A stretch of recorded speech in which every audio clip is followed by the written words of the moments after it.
Reach for a rigid high torque. This is the brand newest model. C3, 3 amp octane down to 3 bars.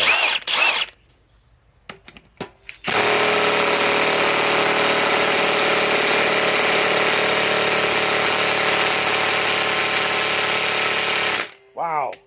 Here we go.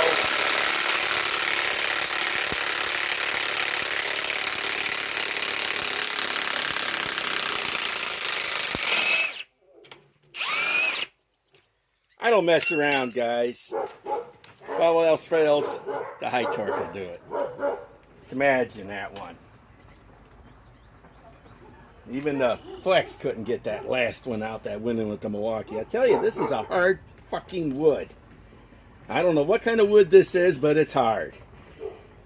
And I drilled it in with a little